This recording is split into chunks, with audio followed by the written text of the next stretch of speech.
हज़रत याकूब अलैहिस्सलाम के दिल पर गम के बादल अभी तक छाए हुए थे। बनियामीन के मिस्र में रुक जाने की खबर ने उनकी कमज़ोर बीनाई को मज़ीद मुतासिर किया था, मगर दिल के किसी कोने में उम्मीद की एक रोशनी अभी बाकी थी। इसी उम्मीद के सहारे हज़रत याकूब अलैहिस्सलाम ने एक ख़त तहरीर फरमाया, जो उन्होंने अपने बेटों के हाथ अजीज़ मिस्र के नाम रवाना किया। उस ख़त में बाप की फरियाद, आंसुओं की नमी और एक बेबस दिल की सदा शामिल थी।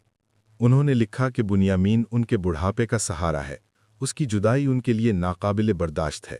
जब वो भाई ये ख़त लेकर मिस्र पहुंचे तो उनके दिल खौफ और नदामत से भरे हुए थे।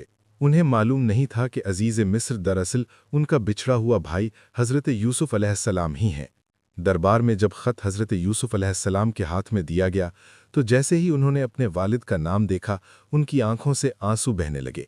ख़त के हर लफ्ज़ में उन्हें अपने वालिद की मोहब्बत, सब्र और दर्द महसूस हो रहा था। वो अपने जज्बात पर काबू न रख सके और खलवत में जाकर ज़ारो कत्तार रोने लगे।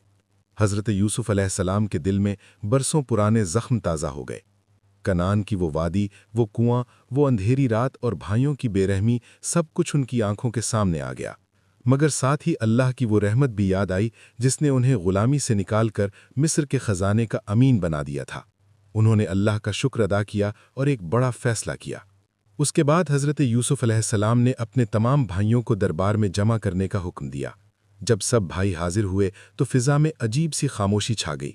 हज़रत यूसुफ़ अलैहिस्सलाम ने गहरी नज़र से उन सबको देखा, फिर निहायत पुरसूज़ आवाज़ में फ़रमाया, क्या तुम्हें याद है कि तुमने अपने एक भाई के साथ क्या सलूक किया था? क्या तुम्हें वो कुआं याद है? क्या तुम्हें याद है कि तुमने अपने बाप से क्या झूठ बोला था? ये सुनकर भाइयों के चेहरे जर्द पड़ गए। उनके दिल धक धक करने लगे। वो एक दूसरे को देखने लगे, मगर किसी में बोलने की हिम्मत न थी। फिर हज़रत यूसुफ़ अलैहिस्सलाम ने फरमाया, मैं ही यूसुफ़ हूँ और ये मेरा भाई बुनियामीन है। ये सुनना था कि सब भाइयों पर सख्ता तारी हो गया। उनकी आंखों से आंसू बहने लगे और वो सब शर्मिंदगी से सर झुकाकर खड़े हो गए। उन्होंने कहा, अल्लाह की कसम, वाकई अल्लाह ने आपको हम पर फजीलत दी और हम ही खताकार थे। हज़रत यूसुफ़ अलैहिस्सलाम ने निहायत शफ़क़त से फरमाया, आज तुम पर कोई मलामत नहीं, मैंने तुम सबको अल्लाह के लिए माफ़ किया। अल्लाह सबसे बड़ा रहम करने वाला है। ये अल्फाज सुनकर भाइयों के दिलों का बोझ हल्का हो गया।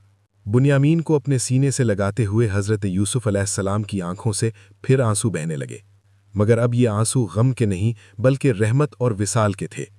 फिर हज़रत यूसुफ़ अलैहिस्सलाम ने अपने भाइयों को हुक्म दिया कि ये कमीस ले जाओ और मेरे वालिद के चेहरे पर डाल देना, उनकी बीनाई लौट आएगी, और फिर सबको लेकर मिस्र आ जाना। यूं बरसों की जुदाई खत्म